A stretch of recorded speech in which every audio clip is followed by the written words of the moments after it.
जय श्री राधे, जय श्री राम। स्वागत है आप सभी का मेरी यूट्यूब चैनल आचार्य आशुतोष अवस्थी। मेरा नाम है आशुतोष अवस्थी। आज मैं आया हूँ आपके सामने एक बहुत ही सुंदर भाव लेकर के। प्रश्न है कि शिव जी को बाबा तुलसी ने गुरु रूप में क्यों स्वीकार किया।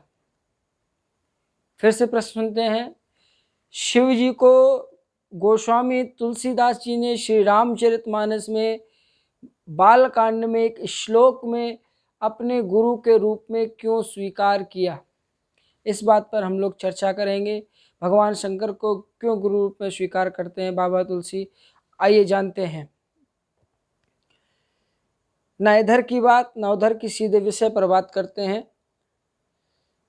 कहते हैं, वंदे बोधमयं नित्यं गुरुं शंकर रूपिणं यमाश्रितो हि वक्रोऽपि चंद्रासर्वत्र वंदते। वंदे बोधमयं नित्यं गुरुं शंकर रूपिणं यमाश्रितो हि वक्रोऽपि। कहते हैं जिसके मस्तक पर टेढ़ा चंद्रमा जो विराजमान है, केवल उनके मस्तक पर विराजमान होने मात्र से वह वंदनीय हो गया। किसके मस्तक पर? चंद्रमौली भूत भावन भगवान शंकर भोलेनाथ के मस्तक पर वो टेढ़ा चंद्रमा जैसे ही विराजमान हुआ, वो वंदनीय हो गया। तो विचार कर रहे हैं बाबा तुलसी, जिस तरीके से टेढ़ा चंद्रमा भगवान शंकर का आश्रय लेकर के वंदनीय हो गया, उसी प्रकार हम भी अपने ग्रंथ के लिए अपने गुरु के रूप में भगवान शंकर का आश्रय लें।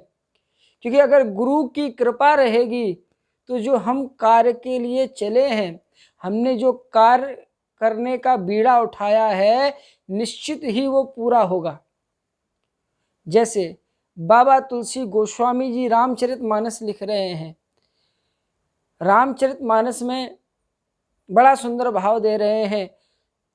पूरी रामचरितमानस दिख दी, लेकिन विचार कर रहे हैं गोस्वामी तुलसीदास जी, अब ये रामचरित अच्छा हो या बुरा हो, अगर हम शंकर जी के सानिध्य में चले जाएंगे, अगर उनको गुरु मान लेंगे, गुरु की कृपा हो जाएगी, अगर ये खराब भी होगा बुरा भी होगा, तब भी ये हमारा ग्रंथ वंदनीय हो जाएगा।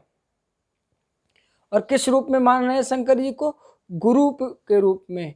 क्योंकि और बात भी सच्ची है, बिना गुरु के भक्ति प्राप्त नहीं होती है, और जब तक भक्ति नहीं है तब तक भगवान प्रसन्न नहीं होते हैं। बाबा तुलसी तो यहां तक लिखते हैं, कबित विवेक एक नहीं मोरे। ना मैं कवि हूं, ना मेरे अंदर विवेक है। हाँ, अगर हमारे गुरु भोलेनाथ की कृपा हो गई तो हमारी ये रामायण अग्र पूज्य हो जाएगी। और भक्ति भी तभी फलदायी होती है जब किसी अच्छे गुरु का सानिध्य मिला हो, और जब तक भक्ति नहीं है तब तक भगवान नहीं मिलते।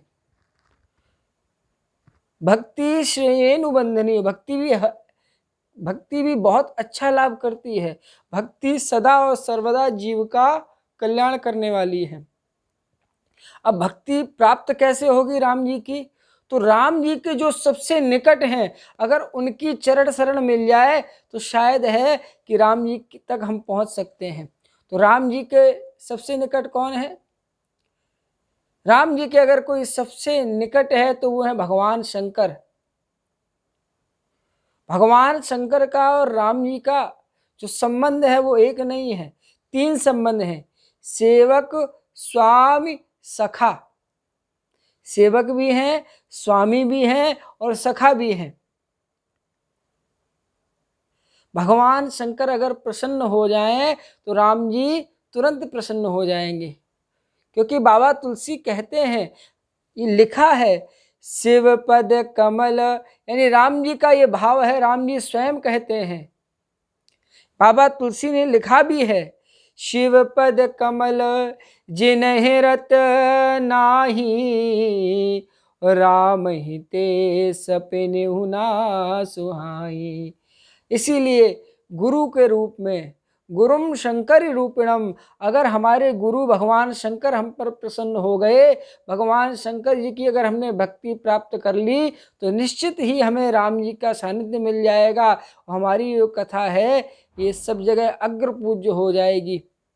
और गुरु के रूप में वंदना कर रहे हैं, क्योंकि अगर गुरु की अनुकंपा हो जाए तो बड़े से बड़ा कार्य भी बहुत ही सहजता से पूर्ण हो जाता है, जटिल कार्य भी सरलता से पूर्ण हो जाता है।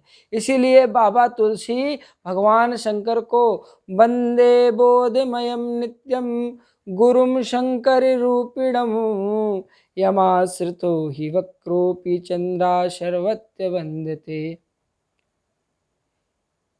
इसीलिए भगवान शंकर का ध्यान गुरु के रूप में बाबा गोस्वामी तुलसीदास जी करते हैं।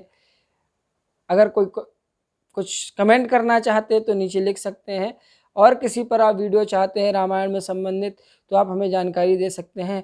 वीडियो पसंद आई हो तो लाइक करें, मेरे चैनल को सब्सक्राइब करें और बेल आइकन को दबा दें, जिससे आगे आने वाली जितने भी रामचरितमानस रहस्य की वीडियोज़ हैं वो आपको बहुत आसानी से प्राप्त हो जाएँ। बहुत सारी वीडियोज़ आने वाले हैं, जिस 500 के लगभग वीडियोज़ आएंगे, जिसमें हर प्रश्न के ऊपर आपको सटीक और सही उत्तर मिलेगा। और ये जो भाव है इसका प्रमाण हमें बम्बई से प्रकाशित ज्वाला प्रसाद जी की जो टीका है उसमें हमें मिला है। ये हमने आपके सामने रखा। आप सभी का बहुत बहुत धन्यवाद। जय श्री राधे, जय श्री राम।